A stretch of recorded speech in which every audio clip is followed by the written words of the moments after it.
Ohio. Would the senator from Ohio yield for unanimous consent request? Certainly. The senator from Oklahoma. Yes, I ask unanimous consent that at the conclusion of the remarks from the senator from Ohio that I be recognized as if in morning business for such time as I shall consume. Without objection.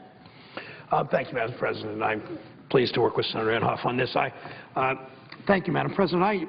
In 25 days, the cost of attending college, a trade school, a university, a two-year community college, will increase for some 380,000 students in my state of Ohio.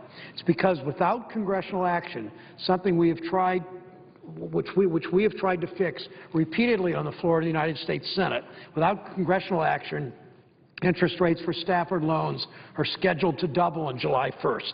Now, this was done 5 years ago bipartisanly. We were able to do this. But President Bush signed legislation for a Democratic Congress, a Democratic House, Democratic Senate to freeze interest rates on Stafford subsidized loans for American college students for 5 years at 3.4%. That expires July 1st, and it's something that we need to do. We've tried to do. It's repeatedly been batted down by threats of a filibuster. That's why today I met with students in Toledo at Owens Community College. Jackie, CJ, and Megan all have dreams to attend first Owens, then move on to four-year institutions, but they rely on Stafford loans to afford their tuition and other expenses. I've been to Cuyahoga County Community College meeting with students, been to Hiram College, visiting students there on their graduation day, been it's in Cincinnati, at the University of Cincinnati, been to Ohio State, been to Wright State University in Dayton speaking to students. They understand if we don't act, then future college graduates will see an average of about $1,000 in extra interest fees for Stafford student loan. My colleagues, Senator Jack Reed and Senator from Rhode Island, Senator Harkin, and I have introduced the Stop the Student Loan Interest Rate Hike, which would keep college affordable for more students. The act is fully paid for by closing a corporate tax loophole. We want to pay for this. We don't want to add this to debt for college students. We don't want to add to their personal debt by allowing this 3.4% interest rates to double. I would like to make this more personal, if I could, Mr. President, and read some letters from students in Ohio schools, students and families. It affects the student personally, of course, these higher interest rates. It also affects the family. It also, who are helping pay for this college tuition in many cases. It also affects the community. We know by going back to the 1940s and 50s and 60s and 70s, the GI Bill sent literally enabled literally millions of college students, millions of young Americans who had fought for their country in World War II or Korea, or successive military involvement, to allow them to go to school and to afford their college tuition. What that meant, Madam President, was not just helping those students and their families. It helped raise the level of prosperity for the entire country, because those were students that came, those were people that got to go to school. It meant that they could start businesses and buy homes and get better jobs and give back a lot to our communities. That's the same thing that will happen if we can lock these interest rates, 3.4% interest rates in. It will mean students who might not have been able to buy a car, or might not have been able to start a business, or might have been more reluctant to start a family, that they are less likely to do that if we can't lock these interest rates in. So, Madam President, before turning over to Senator Inhofe, I'd like to share 3 letters that my office received recently, starting with Casey from Union in Miami County, Ohio.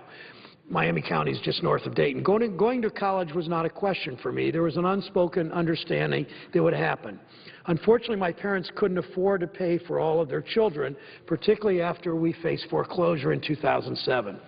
I faced responsibility at age 17 for covering the $10,000 per year gap of paying for George Washington University. Over the past 4 years, I've taken out the maximum allowed in student loans, subsidized and unsubsidized. I've held a federal work-study job since October of my freshman year because both of my parents were unemployed at the time, I was forced to take out PLUS loans. This left me with a gap. I had to ask my parents to spend a significant portion of their retirement fund to allow me to finish my degree. At 21 years old, I have $42,000 in loans to repay. I've received a world-class education thanks to the opportunities provided to me by my scholarships, by student loans, by Pell Grants, by work-study programs. Students should not be punished for following the American dream. There's a huge emphasis on the importance of education, but the soaring costs of private and public universities is making it harder and harder for my generation. Doubling the interest rates on loans is not the solution. Making education harder to pay for will shut doors for students like me, and college will inch back toward being a privilege for the wealthy. I've worked part-time since I was 15. I did well in high school. I was to win a scholarship. I maintained my grades in college. To keep that scholarship, I've taken advantage of work-study programs. I have every intention of paying back my student loans in full as I enter the world of full-time employment. Please don't make it harder to pursue the American dream. Wayland from Fairborn, Greene County, near Springfield, the city of Xenia, is nearby outside of Dayton. I'm deeply concerned about the thought of an increase in student loan interest. I'm currently a student at Antioch University Midwest taking classes to pursue my license to become an intervention specialist. I have 2 children who are finishing up their sophomore years in college at the end of May. My sons, as I do, have student loan debt, and an increase in the rates would have a diminishing effect on affording an already higher tuition rate at the college itself. Hasn't it been a big push for people in our country to become more educated, equating to a more successful and competitive country? How will this ever be obtained without affordable education? Gaining higher, more competitively paying jobs would also equate to more taxes being paid. Isn't that what we should be looking at? I believe there's a disconnect between what people in Washington want, a more educated country, and how they're willing to get it. And Sarah, also from Dayton, writes, I started college in 2003. As a foster youth, fresh from emancipation, I took out student loans because I don't have any family that can help me pay for college.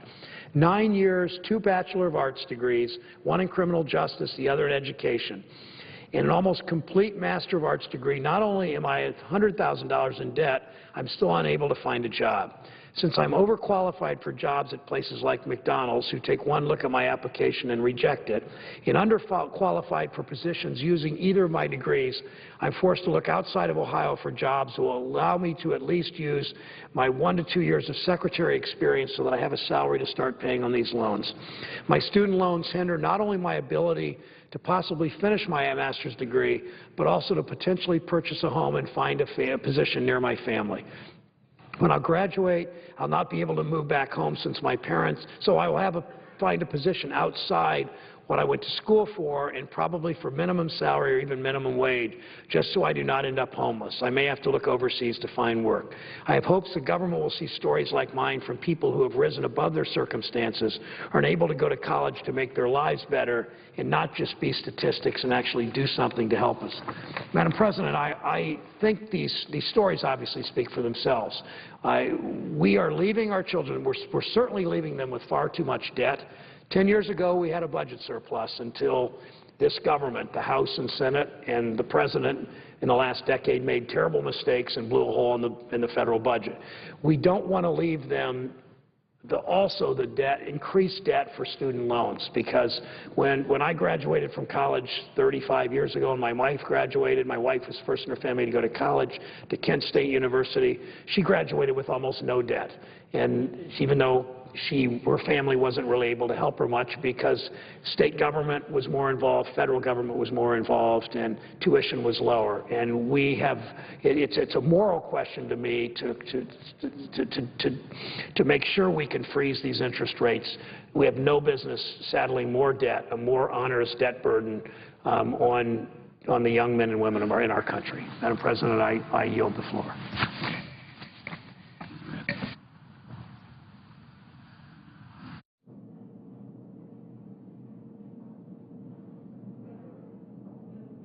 Ohio. The Health Committee be discharged from further consideration of SRES 462 and that the Senate proceed to its immediate consideration. The clerk will report. Senate Resolution 462, recognizing National Foster Care Month as an opportunity to raise awareness about the challenges faced by children in the foster care system and so forth and for other purposes. Without objection, the committee is discharged and the Senate will proceed to the measure. Madam President, I further ask the resolution be agreed to, the preamble be agreed to, the motion to reconsider be laid on the table with no intervening action or debate, and that any statements relating to the measure be printed at the appropriate place in the record as if given. Without objection. Madam President, I ask unanimous consent that when the Senate completes its business today, the Senate adjourn until 10 a.m. on Tuesday, June 5th, that following the prayer and pledge, the journal of proceedings be approved to date, the morning hour be deemed expired, the time for the two leaders be reserved for their use later in the day, the majority leader be recognized, and that following the remarks of the majority leader and those of the Republican leader, the time until 12:30 p.m. be equally divided and controlled between the two leaders or the designees, with the majority controlling the first 30 minutes and the Republicans controlling the second 30 minutes.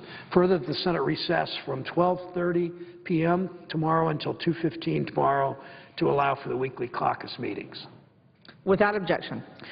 Finally, Madam President, it's the Majority Leader's intention to resume consideration of the motion to proceed to S3220, the Paycheck Fairness Act, when the Senate convenes tomorrow.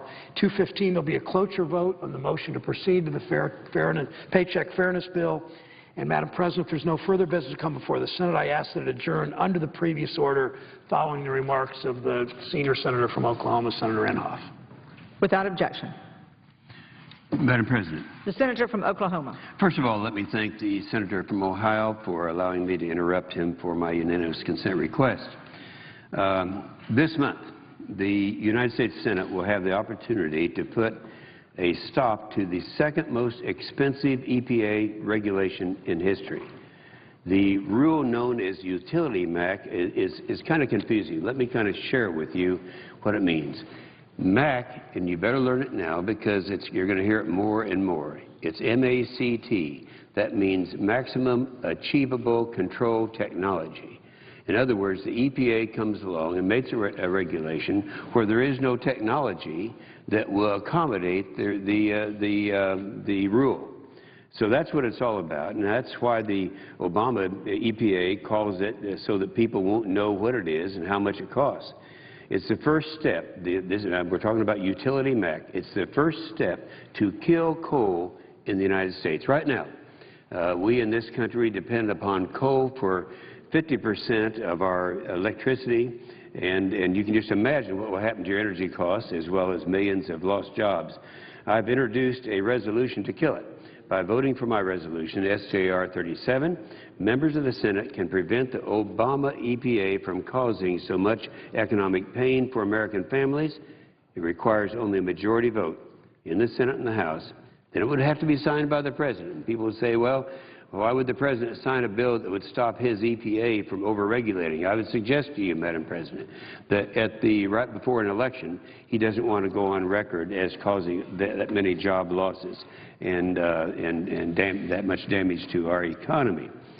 So Utility MAC is the centerpiece of President Obama's effort to kill coal. Utility MAC is specifically designed to close down existing coal plants, while the Obama EPA's greenhouse gas regulations are specifically designed to prevent any new coal plants from being built. So we want to shut down the coal plants that are there now and prevent new coal plants from being built. Keep in mind, 50% of our energy comes from coal. The goal behind these policies is not surprising, but what is surprising is that while President Obama goes around pretending to be for an all-of-the-above approach on energy, and let's make sure we understand what that is.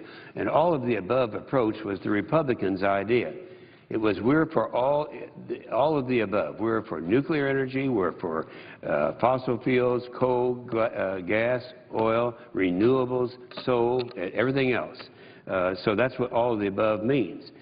So the President's been saying that he is for an all-of-the-above approach on energy, while members of his Green Team administration just can't help but tell the truth about what's really going on in the EPA.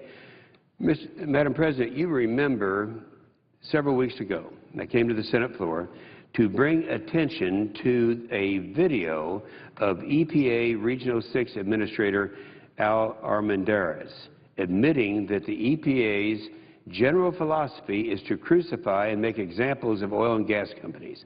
Now, we remember that, don't we?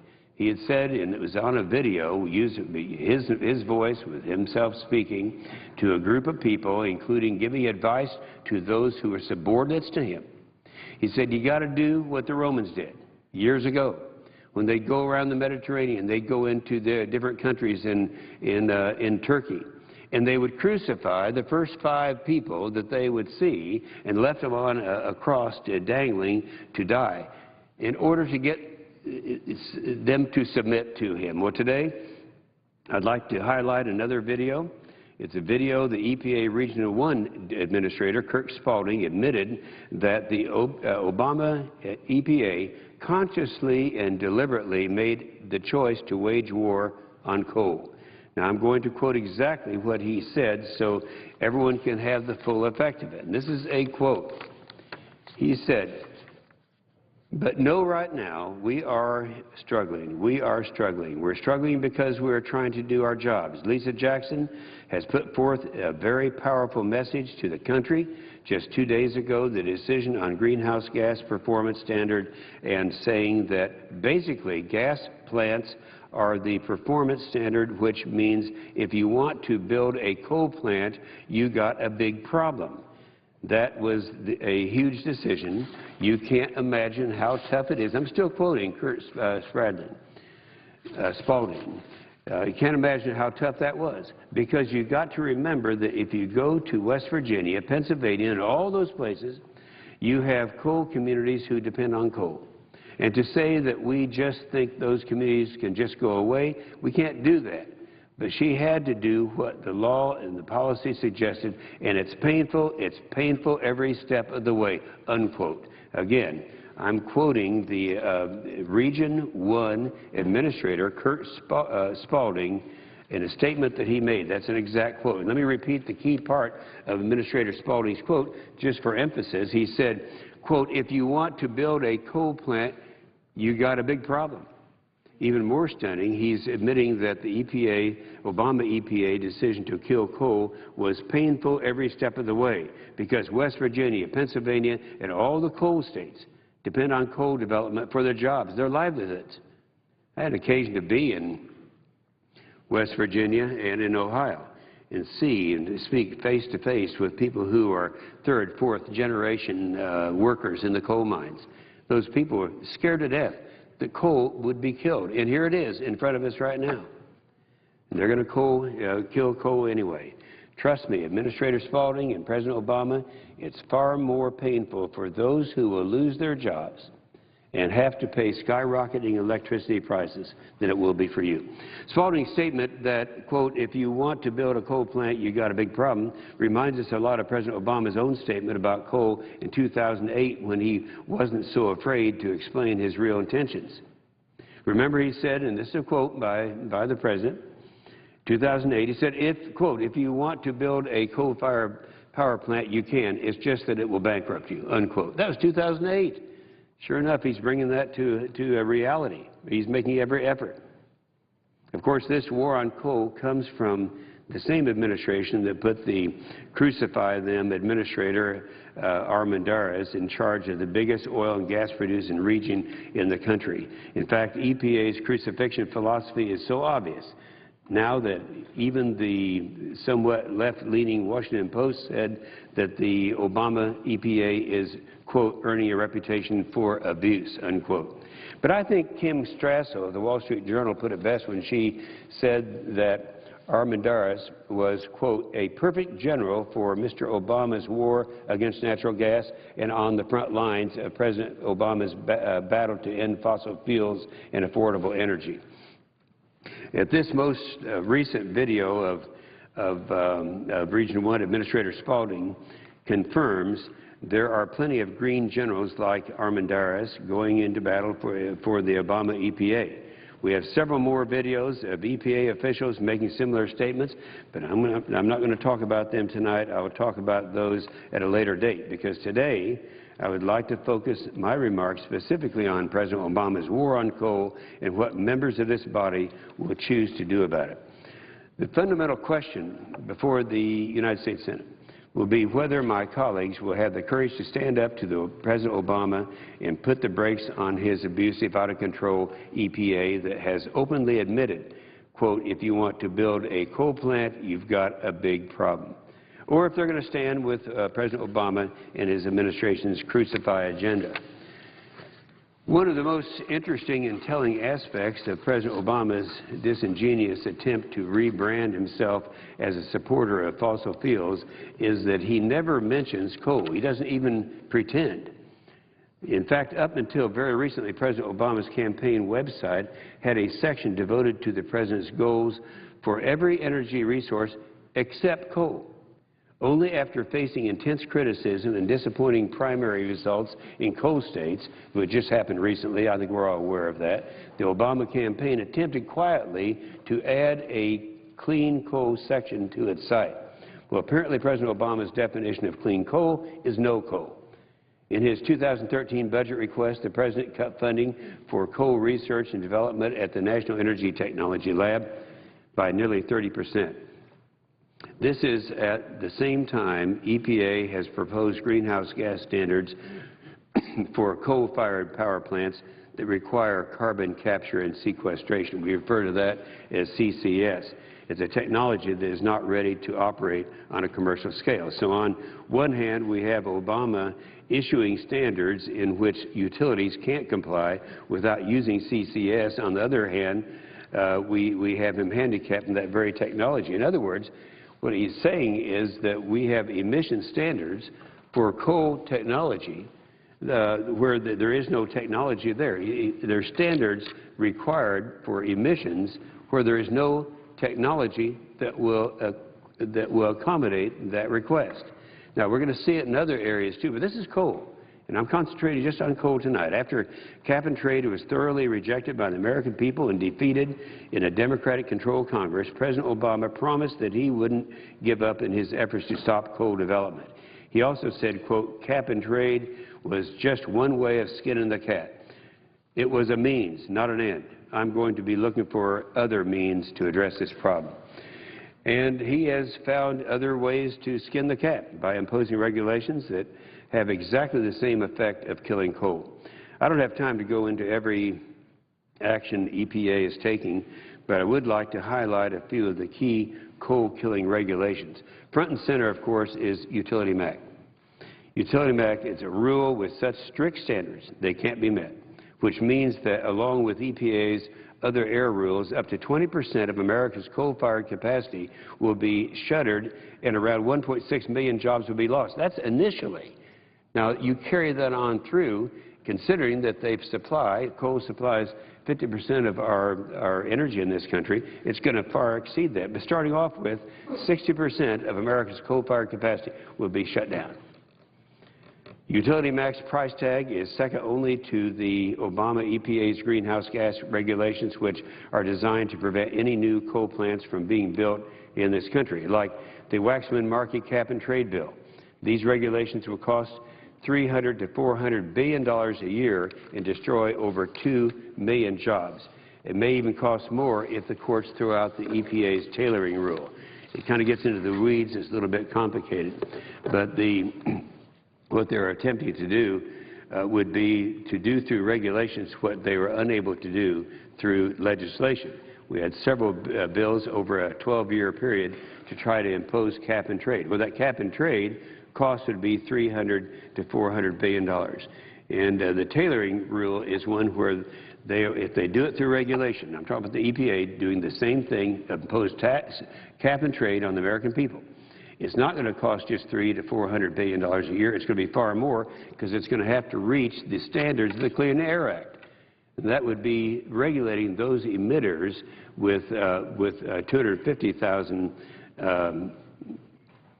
tons of emissions a year. That would be every school, every church, every restaurant, every coffee shop would now have to be regulated and put out of business by the EPA. EPA is also waging this war on permitting, on the permitting front, and this is a problem that we've been tracking for a long period of time. I think a lot of people recognize that when EPA, when the Obama EPA was trying to shut down the Gulf, they were saying, all right, we're not going to do it because of public pressure. However, then they refused to issue the permits. As my EPW minority report from January 2010 showed, EPA at that time was obstructing 190 coal mining permits, putting nearly 18,000 jobs at risk. This was 2 years ago, 2.5 years ago. And not much has improved since then. Last November, a report by the Office of Inspector General that I requested confirmed that EPA, through its own actions, has been deliberately and systematically slowing the pace of permit evaluations for new plants in Appalachia. These findings were concerning enough that Inspector General did a follow-up review, and again in February of this year, and this is 2 years later, the Office of the Inspector General found that the EPA did not have a consistent official record-keeping system, which was exacerbating permit delays. Not only is EPA continuing to stall the permitting process, they are trying to stop permits that have already been granted. In January, this is rather significant, in January of 2011, EPA took the drastic, unprecedented step of revoking a lawfully issued mining permit to that the Bush Army Corps of Engineers had granted to Spruce Mine. It's a project in Appalachia. Fortunately, the courts recognized the EPA overreaching in this case. On March the 23rd, 2012, the U.S. District Court ruled that EPA exceeded its authority, and as the judge said, EPA's claim that it can veto a permit already issued by the Army Corps of Engineers is a stunning power for an agency to arrogate itself. That's a quote by a federal judge. Well, after 4 years of this aggressive barrage of rules designed to kill coal, many in the heartland states that rely most heavily on coal are not amused. Just last month, 24 state attorneys general, including 1/4 of all Democrat state attorneys general, filed a suit to overturn Utility MAC. Now, that's what we're talking about, their effort to kill coal. To overturn this because of the devastating effects it will have on jobs in their states and their economies. These are Democrats from Arkansas, Kentucky, Mississippi, Missouri, West Virginia, and Wyoming. In other words, it appears that Democrat AGs from several states are trying to save coal, while the Democrat senators from those same states are carrying out President Obama's war on coal. Let's take a look at what's happening in West Virginia.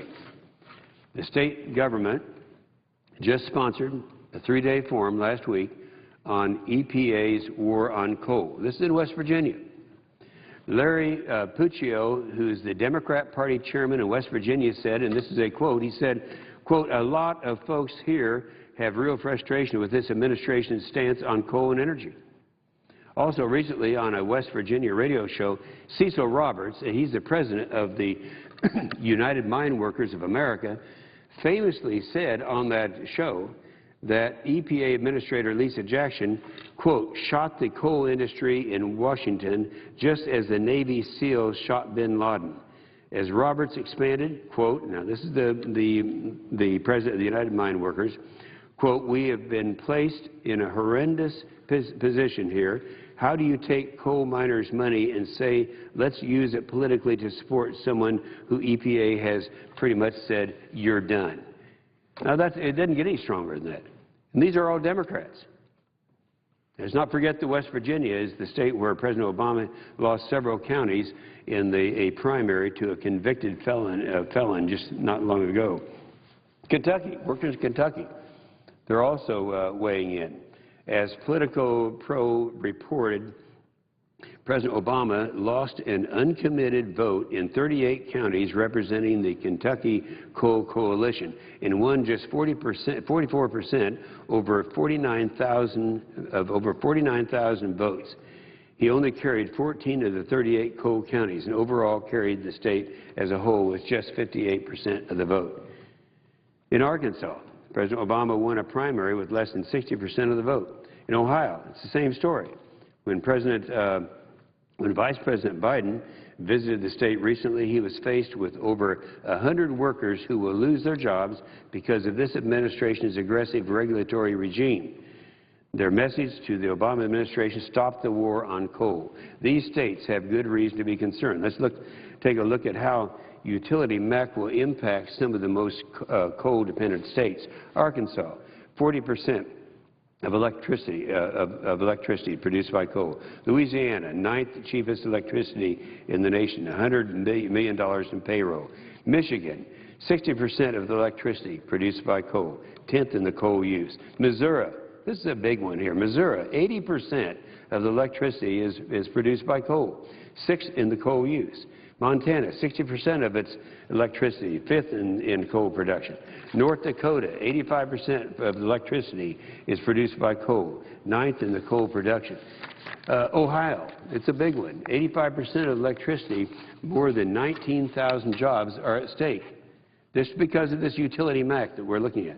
Pennsylvania, 52% of the electricity produced by coal, 5th in coal use. Tennessee, 62% of electricity. Virginia, more than 31,000 jobs, 13th in coal production. West Virginia, 2nd in coal production, more than 80,000 jobs. These are real jobs that will be lost state by state. That's how this is a big deal.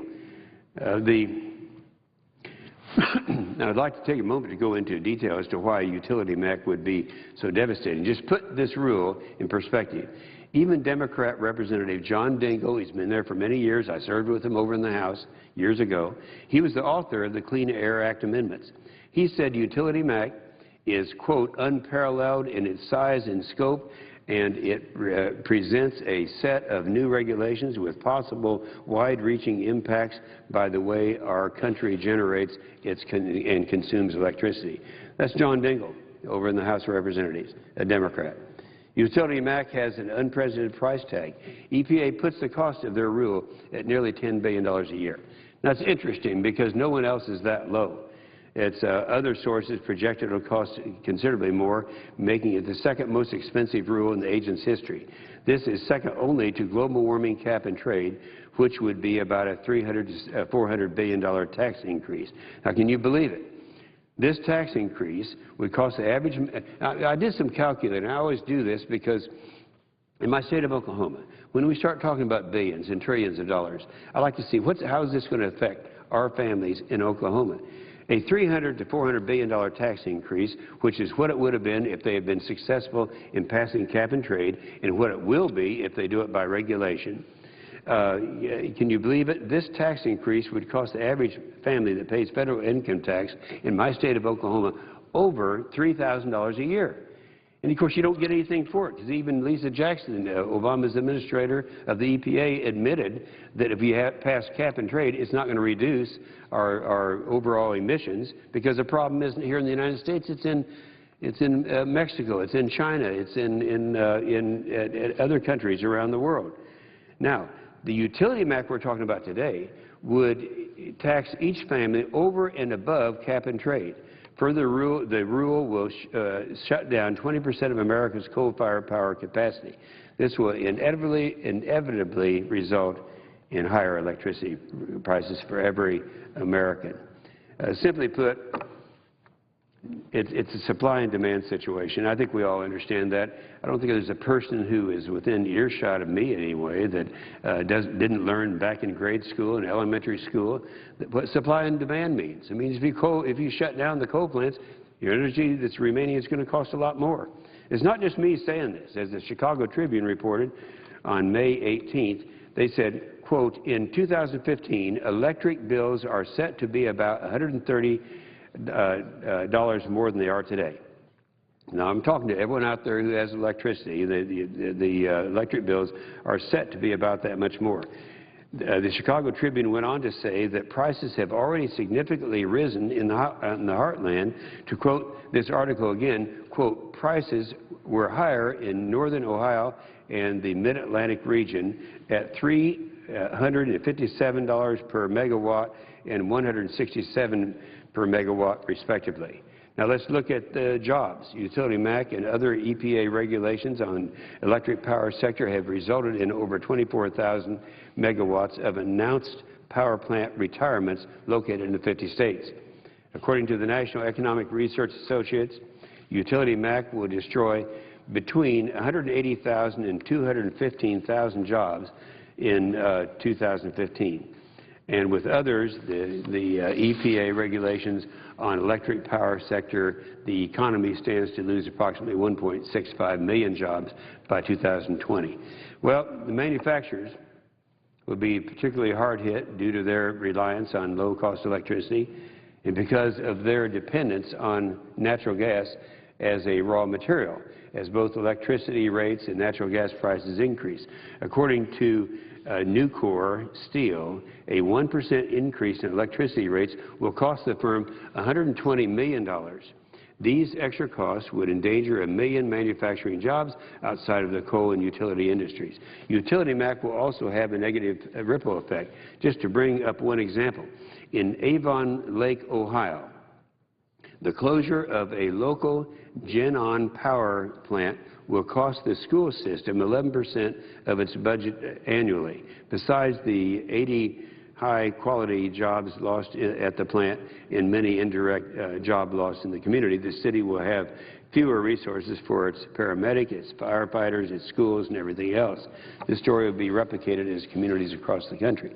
Now, just a couple of myths about this that people try to say. They say it's not surprising that instead of taking credit for the dire results of this coal-killing agenda in an election year, Obama administration is claiming that lower natural gas prices are the reason utilities are switching from coal to natural gas.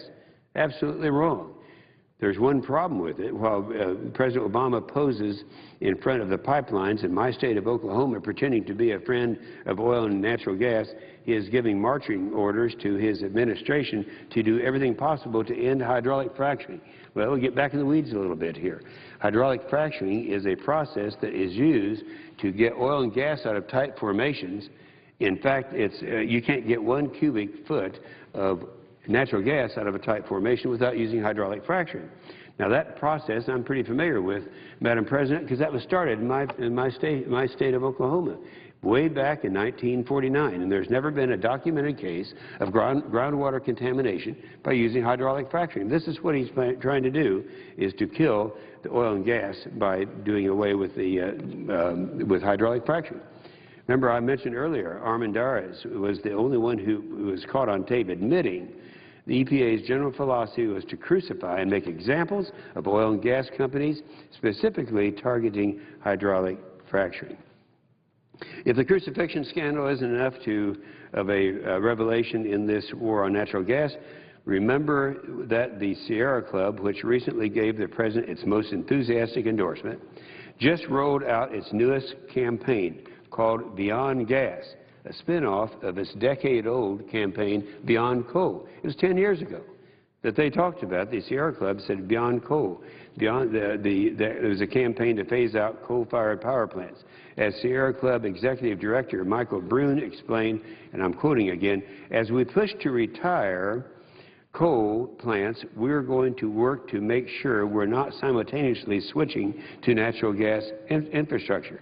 And we're going to be preventing new gas plants from being built wherever we can. So it's not just coal. They're adding, it's coal and all other fossil fuels. So those people who think somehow that they can say, well, we're going to promote natural gas, which they're not doing because they're trying to stop hydraulic fracturing, don't realize. It may have taken Nancy Pelosi 6 months to realize that natural gas was a fossil fuel, but everybody knows that today. So natural gas supplies may be plentiful now, but the Obama administration's Crucify Them agenda on oil and gas development is designed to change that. Its whole purpose is to decrease access to these resources through increased regulations from the federal government. Another myth is the public health myth. I'd like to address that because that's being perpetrated by utility MAC proponents, which has to do with their public health argument. The truth is that the health benefits EPA claims are exaggerated and misleading. That's because EPA's analysis showed that over 99% of the benefits of the rule, we're talking about a utility MAC rule, 99% of those benefits come from reducing fine particulate matter, not air toxics. Of course, fine particulate matter is already regulated under the National Ambient Air Quality Standards, and in fact, 90% of utility MAC's purported particulate matter benefits occur in air already deemed safe by the NAAQS program. Not only is the EPA double miscounting benefits, it is also dismally failing the cost-benefit test. The agency itself admits that utility MAC will cost an unprecedented $10 billion to implement. That's $10 billion. We think it's going to be more than twice that, but they say $10 billion. And it also admits that the $10 billion in costs will yield a mere $6 million in direct benefits. That means that at the EPA's own statement, they admit that EPA's best-case scenario yields a ludicrous cost-benefit ratio of 1,600 to 1. In reality, utility MAC will harm the public by increasing unemployment, a well-established risk factor for elevated illness and mortality rates, in addition to influences on mental disorder, suicide, alcoholism. Employment is also a risk factor in cardiovascular disease and overall decreases in life expectancy. Further, higher electric bills act like a regressive tax, hurting the poor and the elderly, most by diverting funds that they would otherwise have to have for food, rent, and medical care to pay for more expensive electricity. To be sure, those who won't feel any of this economic pain are President Obama's Hollywood elites.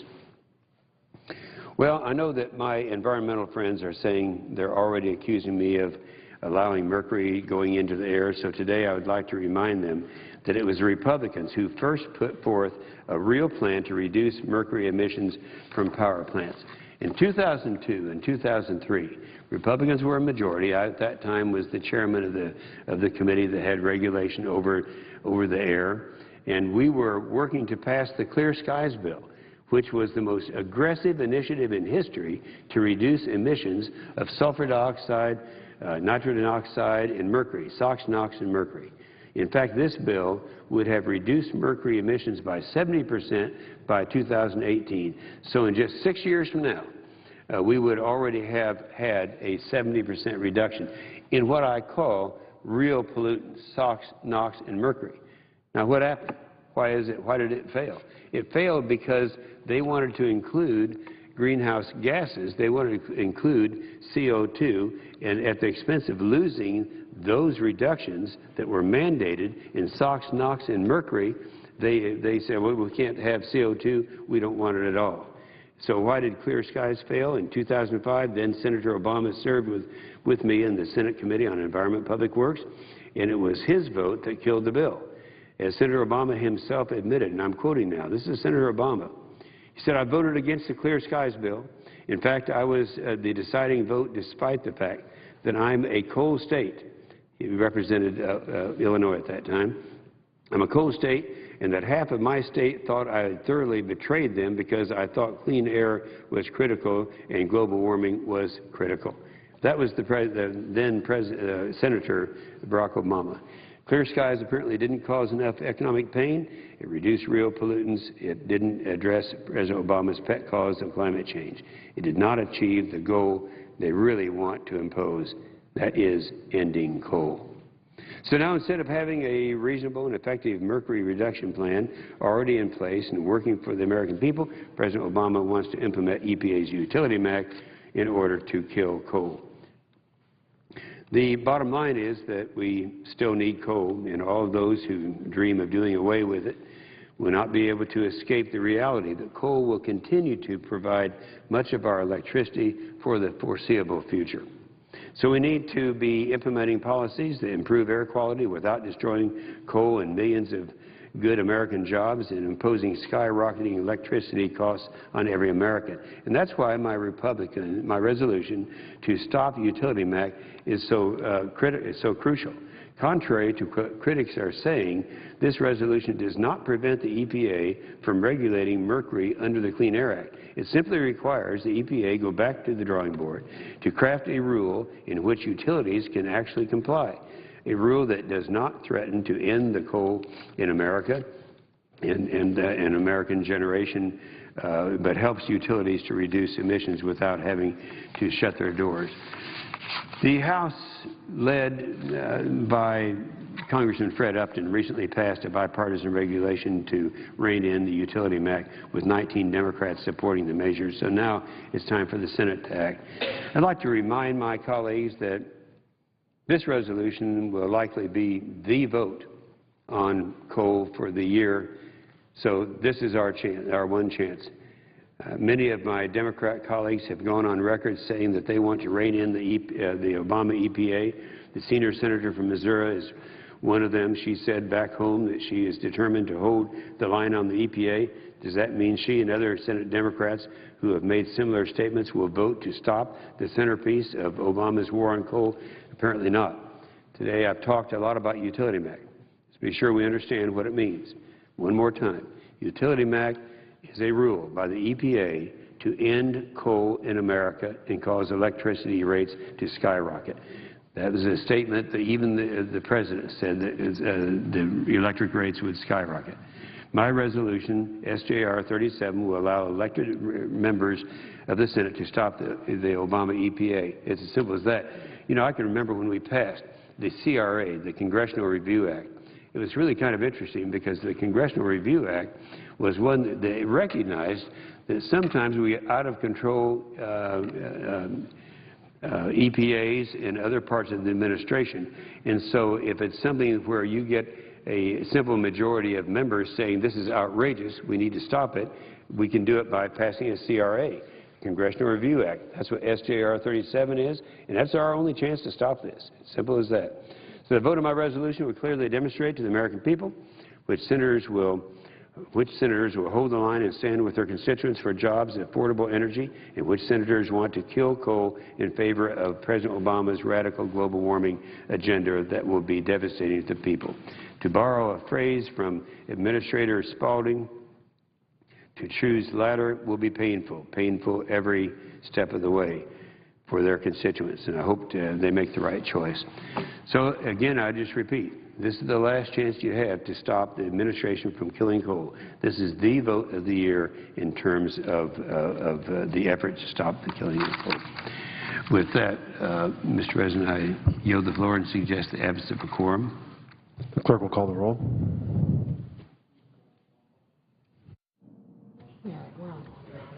Commissioners consent to withhold the quorum call? Without objection. Do you need a copy? Yeah. Under the previous order, the Senate stands adjourned until 10 a.m. tomorrow morning.